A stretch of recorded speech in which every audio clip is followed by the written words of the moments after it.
എടി കൊതുകെ ഓടിക്കോ. ഇതേ മുത്തശ്ശിയും വരുന്നു. അവിടെ നിൽക്കണ രണ്ടെണ്ണവും. ഇനി ഓടിയിട്ട് കാര്യമില്ല, നമ്മളെ രണ്ടിനെയും കൈയോടെ പൊക്കി. നോക്കി, വെള്ളത്തിൽ നിന്ന് കോഴി കേട്ടിട്ടേ ഉള്ളു. വേണ്ട, രണ്ട് കോഴിക്കുഞ്ഞുങ്ങൾ നിൽക്കുന്നു. എടാ അപ്പു, എത്ര വയസ്സാണ് നിനക്ക്? എന്നിട്ട് മഴയത്ത് കളിച്ചടക്കാണ്. ആ, അവന്റെ പുറകിരിക്കുന്ന സാധനമാണല്ലോ. ഇങ്ങോട്ട് വന്നേ.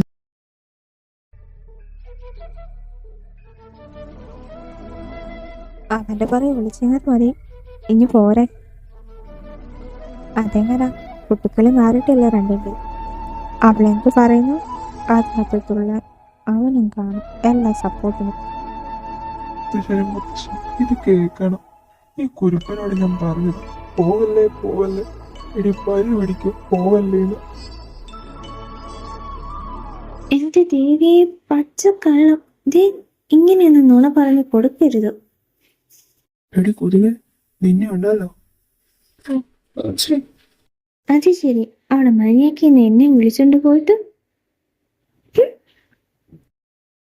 നിർത്തടാ. രണ്ടും കൂടെ കൂടിക്കഴിഞ്ഞാൽ പിന്നെ കീരിയും പാമ്പുവാ.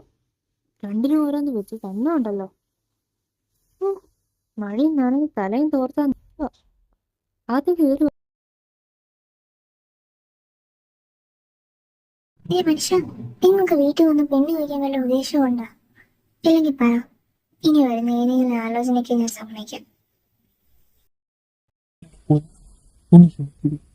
കാവിലെ ഉത്സവം ഒന്ന് കഴിഞ്ഞോണ്ട് ഞാൻ വീട്ടുകാരായിട്ടങ്ങ് വന്നേക്കാം. ഉത്സവം കഴിഞ്ഞിട്ടും വന്നില്ലെങ്കിൽ നോക്കിക്കോ, ആരെങ്കിലും കെട്ടി ഞാൻ അവൻ്റെ കൂടെ പോകും. വട്ടം കൂടി അനന്ത് നാട്ടിലോട്ടൊന്ന് വന്നോട്ടെ. ഓ, ഇത് എത്ര നേരമായി, ബാക്കിയുള്ളവൻ ഇവിടെ നിന്ന് വേറിറങ്ങി.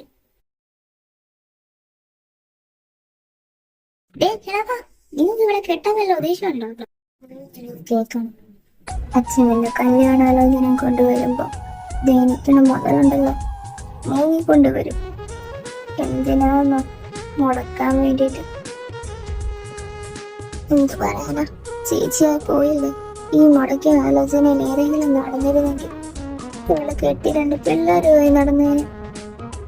എനിക്കിങ്ങനെ പിഴ നിറഞ്ഞേക്കേണ്ടി വരില്ലായിരുന്നു. ബോയ് ഫ്രണ്ട് ഇല്ല, പ്രണയമില്ല, കെട്ടാൻ സ്വരം കഴിഞ്ഞിട്ട് നിൽക്കുന്ന ഒരു പെണ്ണിന്റെ രോദനം പറഞ്ഞാൽ നിങ്ങൾക്ക് മനസ്സിലാവില്ല.